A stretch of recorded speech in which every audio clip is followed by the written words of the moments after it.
this question of Birmingham and why we love Birmingham. And I thought I would talk about that to an extent today. As I was going through my papers, I came across a piece that I had written about it. I entitled it, Black Pride in Birmingham. And I'm going to share that with you this morning, in addition to talk about the Alabama Christian Movement for Human Rights, because that really is the movement that has led Brother Smith to have the kind of feeling that he has about life in general. And I think all of us have, some of that is in all of us. But I started this by talking about in the second half of the 20th century, Birmingham was a city of many complexions, complications, and contradictions. Growing up black in such a city could be termed quite traumatic. I'm speaking of this now from a personal standpoint. All of us came up in the system. If you did not grow up black in such a society, you could never truly know its impact upon the young black mind.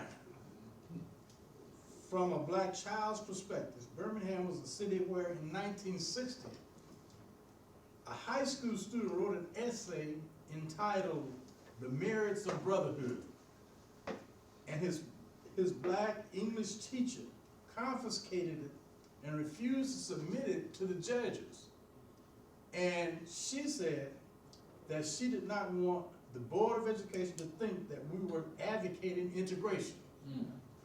Another student reported that the principal of his school had more respect for a white, fat, sloppy, ignorant cop than for the senior person on his faculty.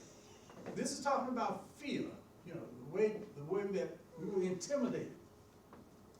And I'm talking about Birmingham now. Birmingham was where an old black woman of approximately 70 years old would get on a crowded bus after working 10 to 12 hours in some white folks' kitchen and attempted to move the board.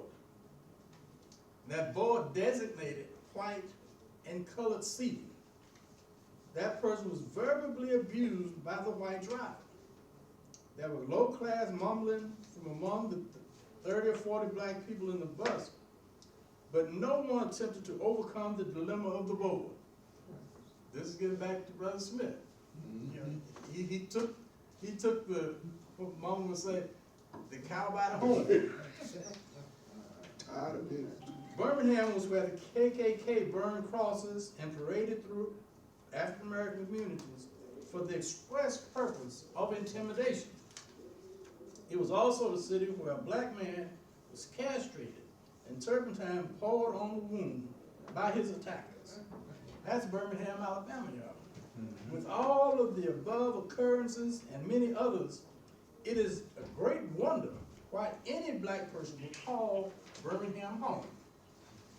Home is a place to be proud of. And most people from northern cities would not understand the black pride in our city. That pride obviously was not in what white Birmingham stood for, perpetuated, or profited from. Rather, the pride was in the black people who made a difference in the lives of their children.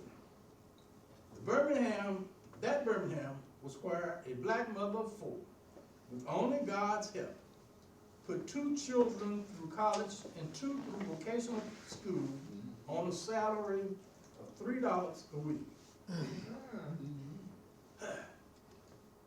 The mother could not read nor write, but she was determined that her child would not be deprived of a formal education. Let's sit back, Relax. She would say,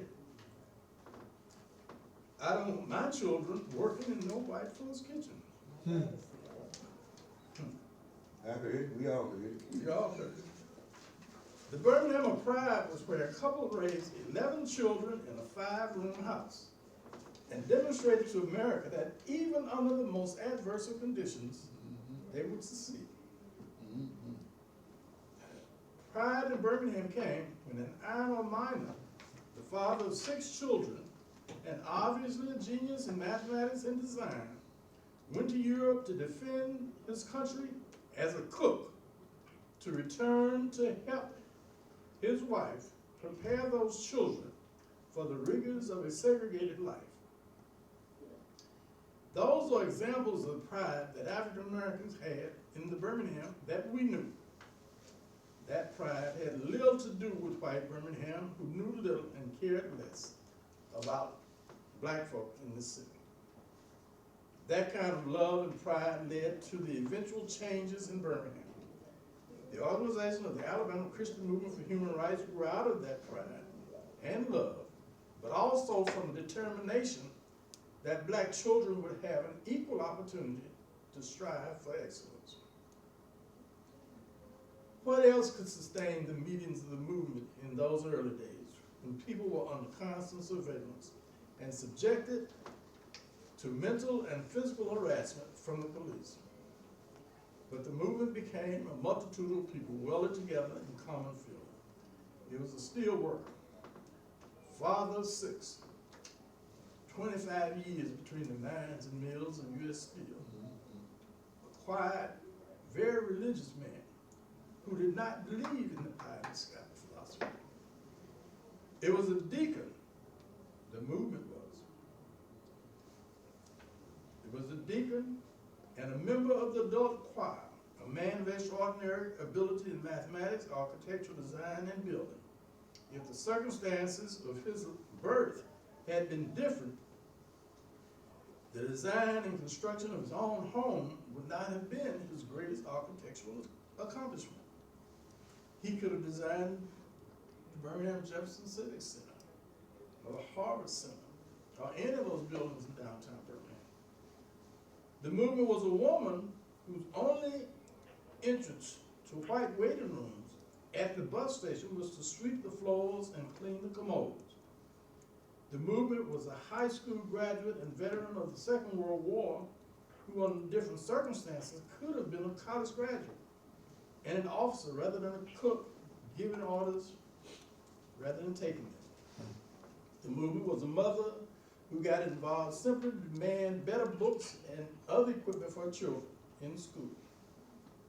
It was a man of commitment who would, during the Birmingham demonstrations of 1963, go to jail for 2 weeks and refuse to leave until the conditions were remedied outside.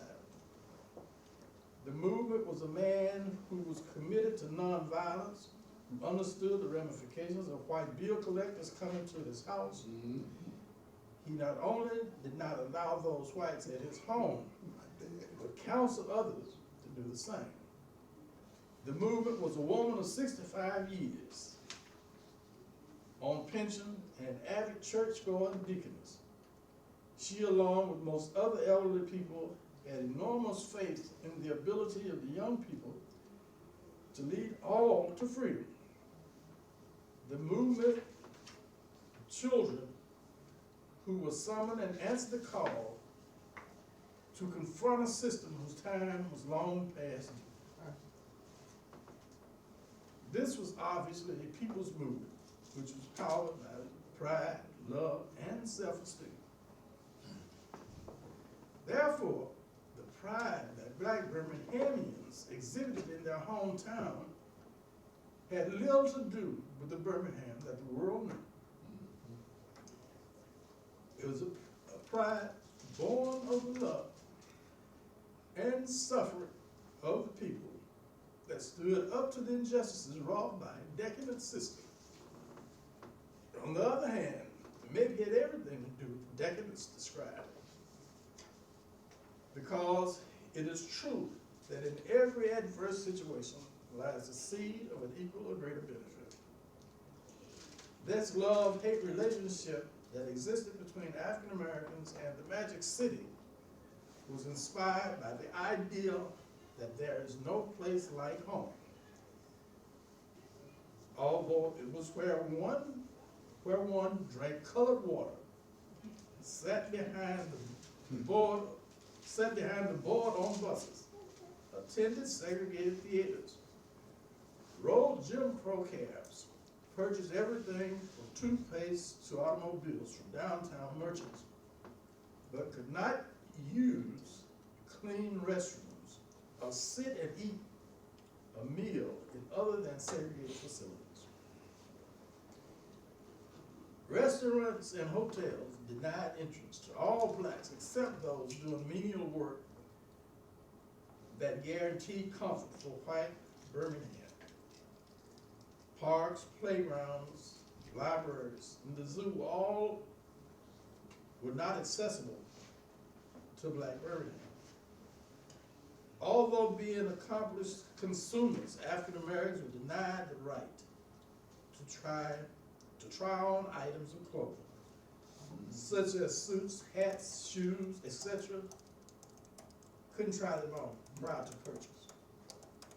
The reality of black life, as described above, could lead one viewing the situation from afar to surmise that there were few protests prior to the development of the Alabama Christian Movement for Human Rights in 1956.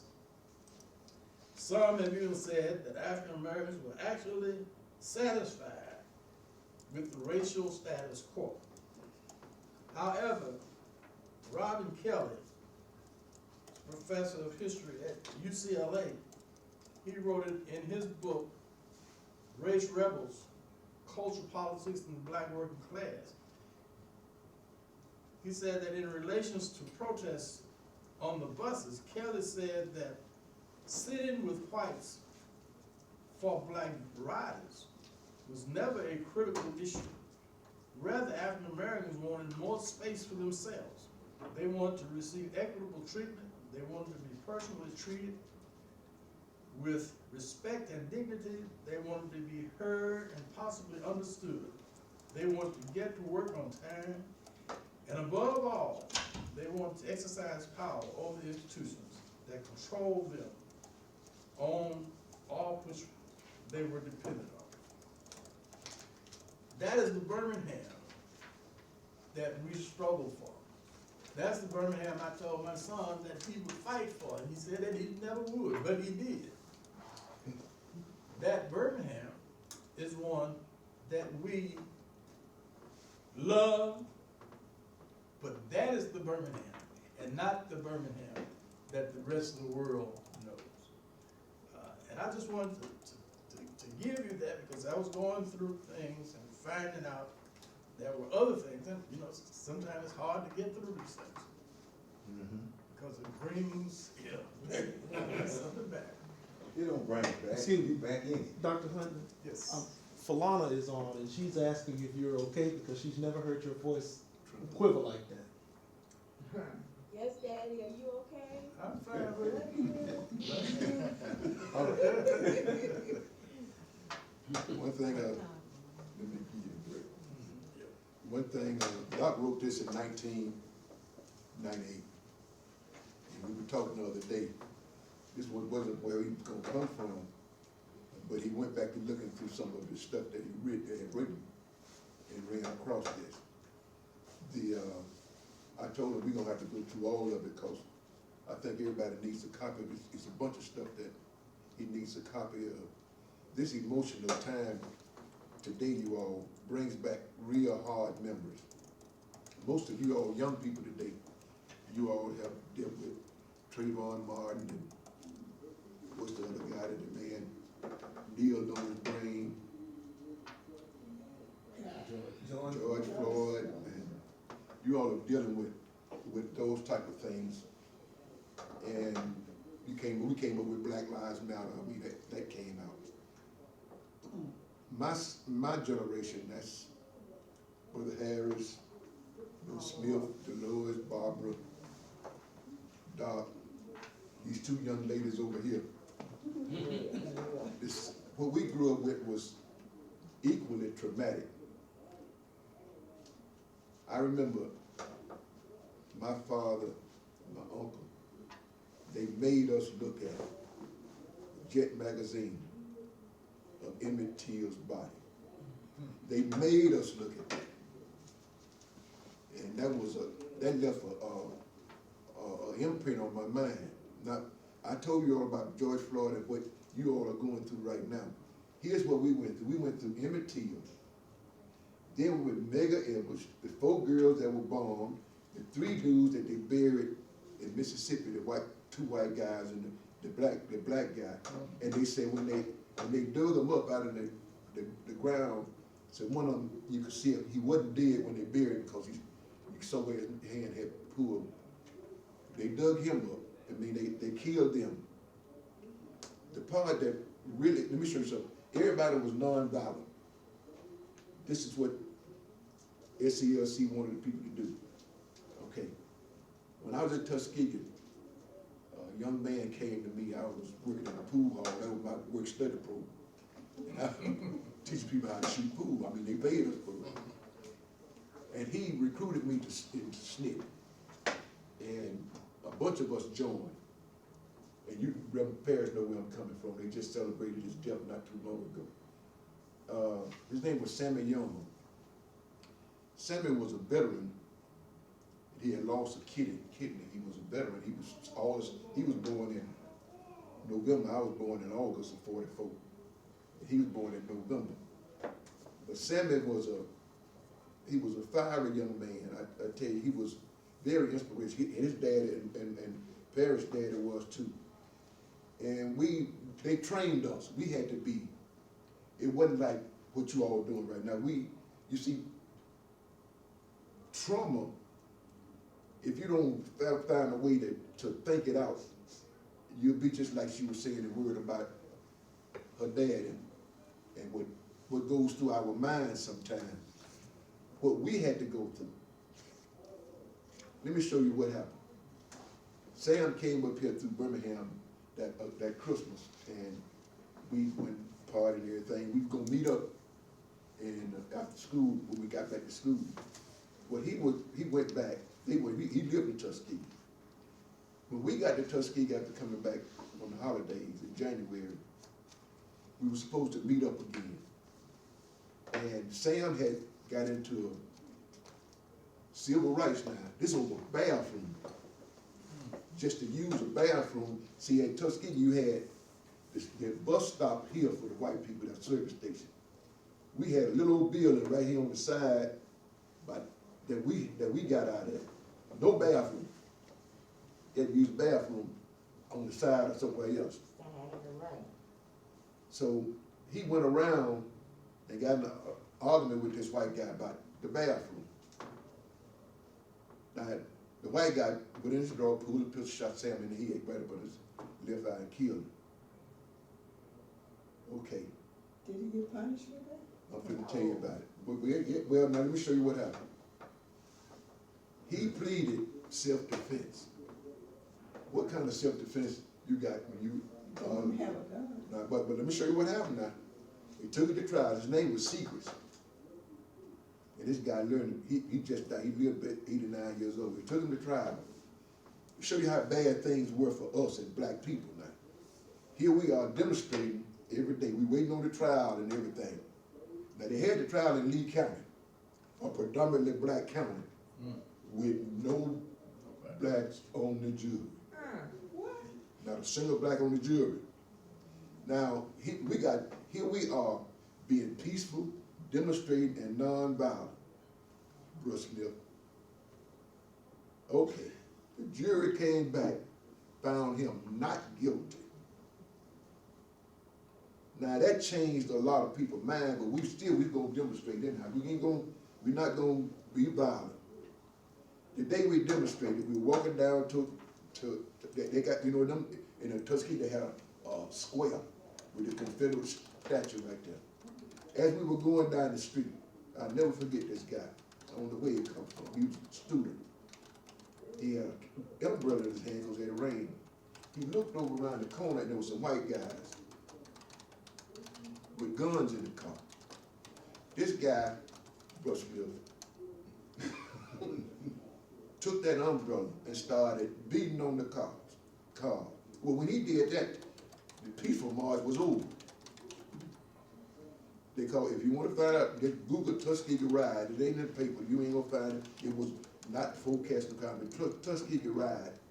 We rioted down that end. The only thing saved that white guy, them white guys, was the one black campus policeman that kept everything off of them. But let me show you something. I can relate to what he was talking about. Because from the time he beat on that car, I don't remember nothing. To the next day sometime. I think all of us lost. Because of the way they had treated us.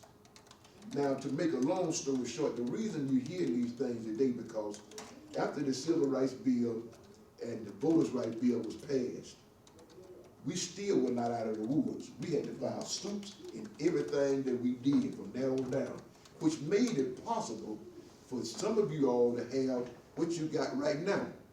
But now what they done did, these things are cyclical.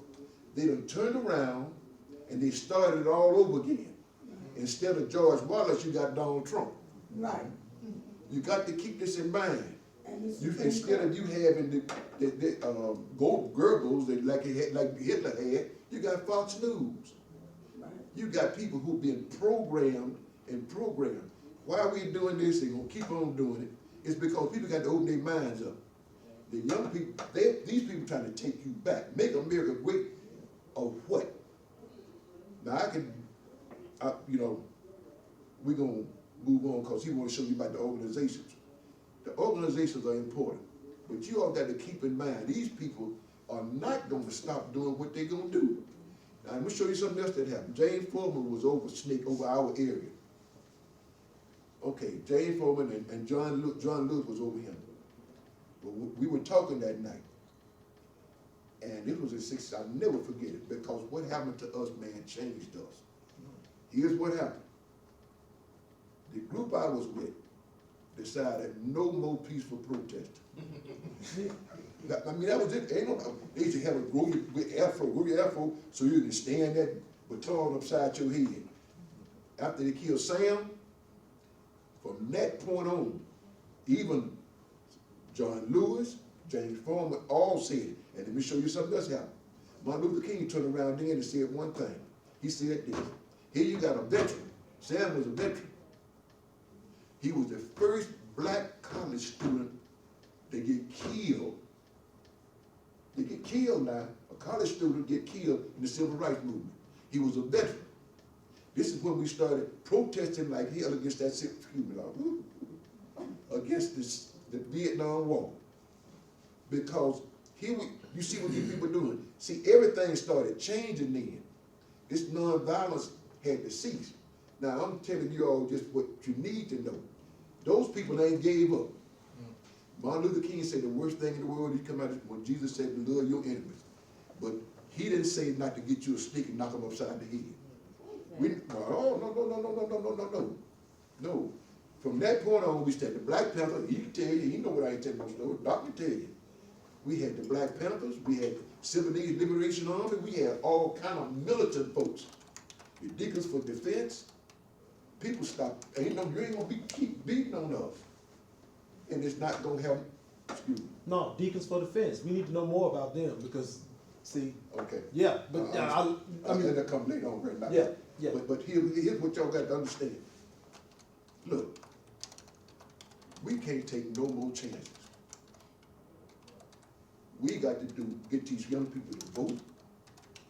We got to get them out to vote. We got to organize. If you don't believe, I was talking to Boy Harris a few minutes ago, that they ain't trying to change everything. They changed the law. That abortion law, Roe versus Wade. Y'all can sit up and talk all you want about what can't happen to you. That law was a constitution. They took it off the book. And they tell me they can't take anything else off the book. You ain't too saved that they can't jump up and spend no more. You can't do this no more. You can't do that no more. Look what they did last week in Alabama. The man, they done sit up, they come up, we talking about laws and things, you talking about the Bible. God gave man 10 commandments, didn't he? Guess how many commandments the Jews had when after say King say Micah. Started off with 10, guess how many they had? 2,400. Because they come up with a law to do everything else. Thou shalt not do this. that you can't have no abortion, but now if you drop this embryo on the floor, you done killed a child. You see what happens when you're trying to make something out of nothing. God gave us one thing, the right to choose. Hey, Eve, are you my? A veteran can talk to another veteran. Come on, bro. Calm down, just be quiet. Let somebody else take over. You're right, cause I'm getting excited. Go Okay, ahead. I'm not from here, I'm from Texas, okay? And- Welcome. Thanks for coming. Well, here's the thing, God is powerful. When I was a little girl, I saw what happened in Alabama, and I said, oh Lord, don't ever let me go there. Here I am. But you know. We done made it a little better for you, baby, Let me tell you something. but we ain't scared. When I was in Tuskegee at the same time, Brian was there, I was in food administration. And, I was in the work study, 5-year work plan. My people didn't have any money. My dean came to me, she said, Dolores, that the Rockefellers want you to go to Warner Robinson or somewhere to take care of their kids during the summer. And they came with the limousine, they picked me up, took me up to that place. You know, I cussed. I was cussing back then too. So, on the way back, I thought, I can't say what I really thought. Okay. If they think I'm gonna take care of them little, give up my summer for that little money they won't pay me, they out of their mind. After I had seen all that stuff that happened, you know where I'm from? Now, I had to wait on the Rockefeller because I worked at Dorothy Hall. I was a waitress. I waited on them, you know. I did what I had to do. But I wasn't about to watch them little children and bathe them and feed them. I wasn't about to do that, you know. So when I got back, it's just gonna show you how you have to watch your own. I'm talking about anywhere. Just cause you're black, everybody don't think the same. Now, My dean said, Dolores, I know you're gonna take this job and you're supposed to leave on whatever day it was, May something. I said, Dean, if I never graduated from Tuskegee, I would not go work for those Rockefellers. I said, they are racist, and my dad will do whatever he can to keep me at Tuskegee. But I'm not gonna work for them folks, because I'm not no slave, and that's all they want. Pay me $2 or $3 an hour to take care of their little children. I said, no, I'm not gonna do it. So, you know, that lady got mad with me, and I think she gave me a D. because I didn't think the way she wanted me to think, you know. she messed with your grade? Well, you know, I got a D out of that, whatever that this class was. But that's not the point. The point is, my brother was in New York. He said, baby, you did the right thing. He was old. He said, I'll send you a ticket and I have your job when you get to New York. You don't have to do that, you know. I wasn't gonna lower myself down just to satisfy. I don't lower myself down to satisfy nobody. I don't care who you are. And that's what we need to teach our children. You don't have to do some stuff just because another person say they want you to do it. You know, you think for yourself. And then I prayed about it because I was a God-fearing child. My dad kept us in church and my mom. And I said, God, if you want me to take that job, you have to show me a sign. You know, I mean a real sign. It wasn't gonna be, $2 an hour or whatever it was. But see, we got to think. We went through a lot. Huntley, Doc, Barbara. Barbara probably didn't go through much because I don't know what she went through, but she probably went through a little. But we went to the same place, but she went to Miles and I went to Tuskegee. But the thing is, it was the same thing. Yes. You don't think about the stuff you went through, the little things. Somebody gonna get mad with you because you gonna work for them white folks. I just want to do it and I didn't do it. And God didn't tell me, Dolores, go work for them people. No, I didn't know. Thank you all for listening. You know, excuse me, you know, our history, they have lied about our history. And I believe if we knew more about where we come from, what we're doing here, I think we'll do better. But our own people have not told us all. So my life, what I've been doing all my life is trying to find out books about my history. It's interesting to hear what you wrote that touches, because everywhere you go, if you got this beautiful complexion, you're gonna have trouble with those people who are less darker than we are. Hey, that was at Tuskegee. When I went to Tuskegee, they did not have not one black queen.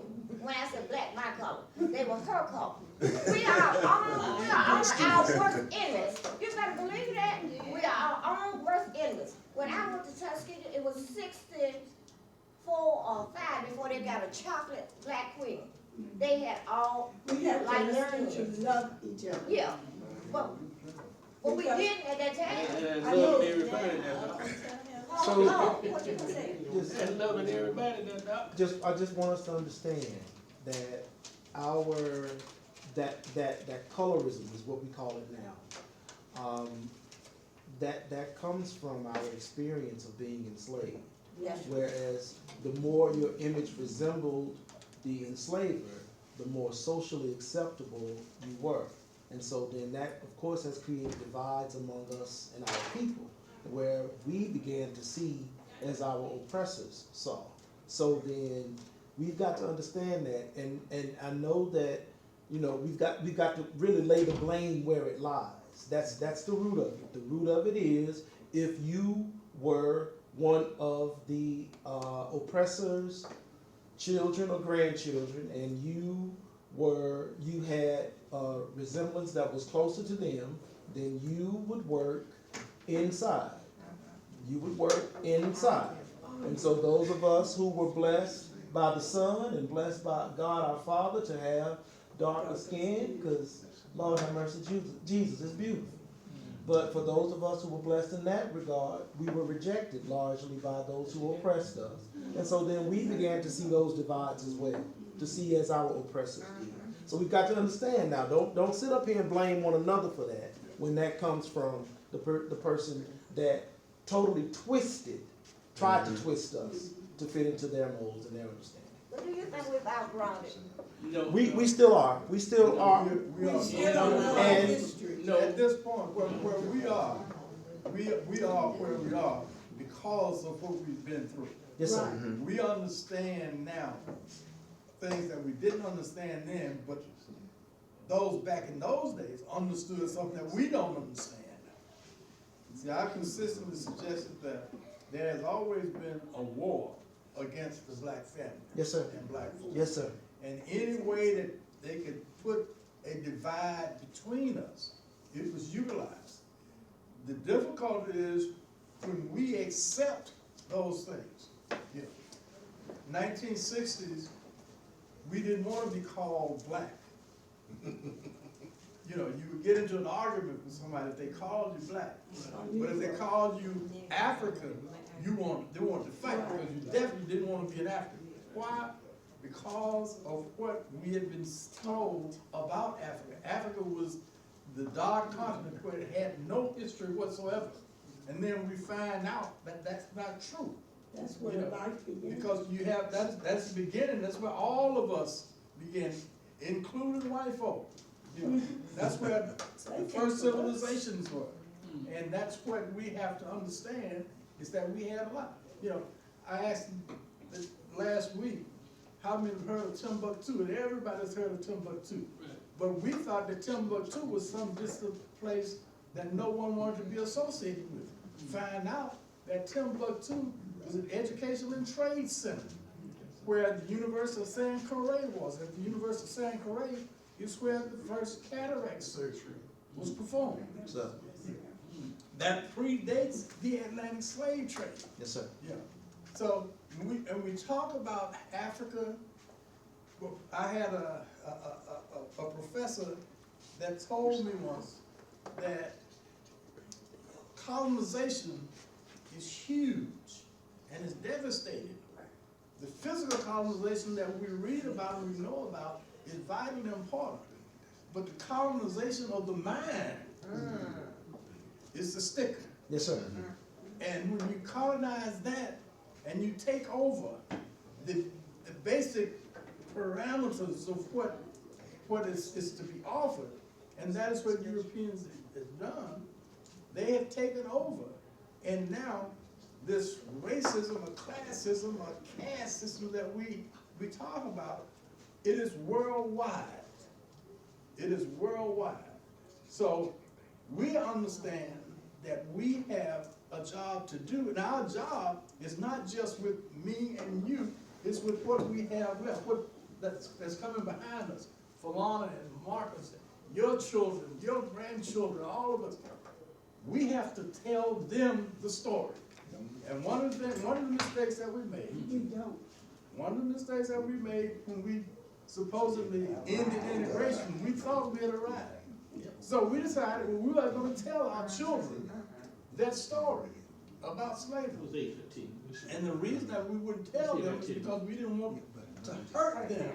But we hurt them by not telling them. So therefore, they don't really appreciate where we are because they don't know how we got here. Question real quick, Doc. I listen to Black History program every time I can get it off TV or whatever media I can find them. It seems to be that a lot of people trying to blame Willie Lynch for indoctrinating us with the way we are. Is there any validity to that? Well, we don't know, I mean, He had his Willie Lynch is symbolic. That's all. You know, yes, Willie Lynch was there, and the basic premise of Willie Lynch is division. Right. You divide and conquer. Right. So whether Willie Lynch was a real person or not, really is immaterial.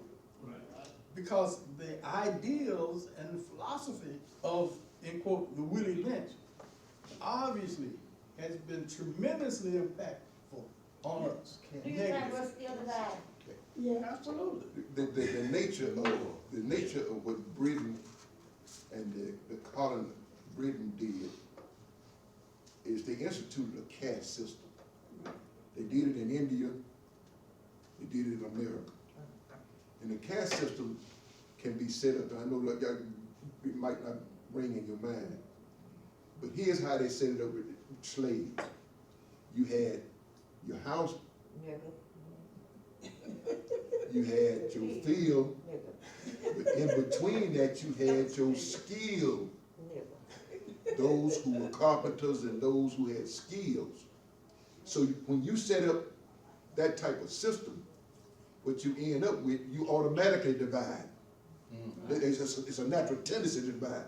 The main reason I say that is this. When we read this book right here, we find out one thing, that Jesus' daddy was a what? Black man. No, he was a carpenter. That was in a black carpenter. But his daddy was a carpenter, right?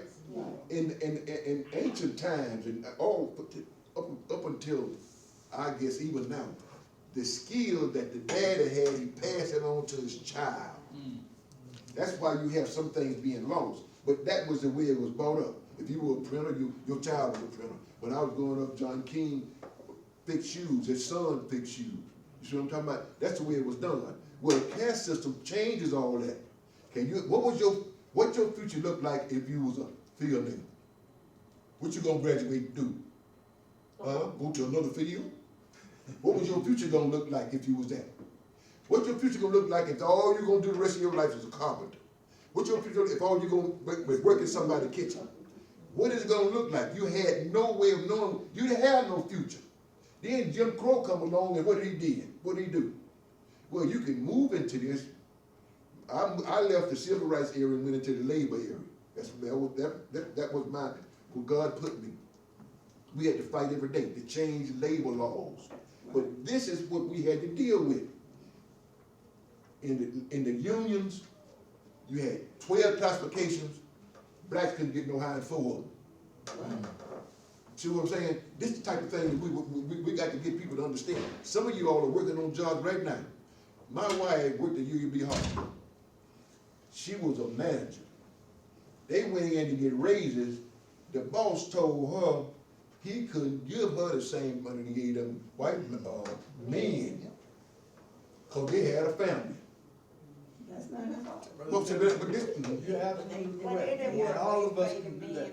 I just wanted to say that we are, next week I'm gonna start talking about the Alabama Christian Movement for Human Rights, because that is